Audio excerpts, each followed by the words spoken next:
স্বরূপগঞ্জে রাজু নামের এক সবজিওয়ালা থাকতো।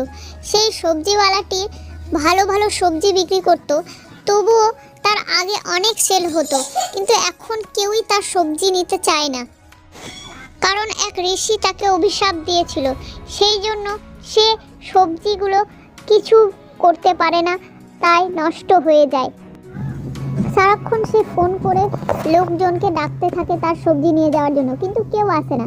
একদিন সে রাগে সবজি বিক্রি করা ছেড়ে দেয় আর বাড়ি যায়। রাজু সবজিওয়ালা সাইকেল নিয়ে রোজ সন্ধেবেলা বাড়ি যায়, কিন্তু আজ সবজি না বিক্রি করেই সে দুপুরের দিকেই বাড়ি যাচ্ছে, কারণ সবজি টবজি আর বিক্রি হচ্ছে না, তার আর ভালো লাগছে না। সে আর সবজির ব্যবসা করবে না ভাবছে। সে বাড়ি যাওয়ার পথে এক নদীর ধার পড়ে। তখনই সেই নদী থেকে এক জলপরি উঠে এসে বলে, এই রাজু, তুমি এত তাড়াতাড়ি বাড়ি যাও না তো, তুমি আজ তাড়াতাড়ি বাড়ি যাচ্ছ? রাজু চমকে উঠে বলে, হ্যাঁ, তুমি জলপরি, তুমি আমার সাথে বলছো? রাজু তখন জলপরিটিকে তার দুঃখের খবর জানায় আর বলে, আমার সবজি টবজি তো আর কিছু বিক্রি হবে না, তাই আমি এই সবজির ব্যবসা ছেড়ে দিব। তখনই জলপরি বলে, তুমি আর চিন্তা করো না, তোমার উপর থেকে অভিশাপ মুক্ত করে দিব আমি, তুমি কাল থেকে সবজি বিক্রি করতে যাবে।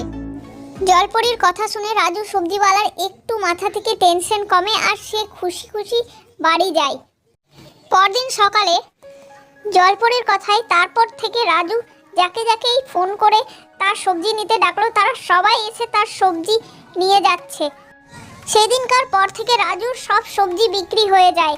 তারপর সে অনেক সুখে শান্তিতে বাস করে, কারণ তার আর কোনো দুঃখ থাকে না। তার সবজি বিক্রি করে যা আয় হয় তা সে সব সংসারের জন্য জমা করে। সেদিনকার পর থেকে রাজু সবজিওয়ালার সবজি নেওয়ার জন্য লোকের ভিড় জমে যায়, আর তার সবজির জন্যই তারা অপেক্ষা করে বসে থাকে। আর রাজু সবজিওয়ালার সব দুঃখ শেষ হয়ে যায়, আর সে খুব আনন্দে তার পরিবারের সাথে দিন কাটায়। তারপর আর কোনো দুঃখ থাকে না। তো বন্ধুরা, গল্পটি যদি ভালো লাগে তাহলে গল্পে লাইক, শেয়ার, কমেন্ট করে দিও আর চ্যানেলটাকে সাবস্ক্রাইব করে দিও। তো দেখা হচ্ছে পরের গল্পের সাথে।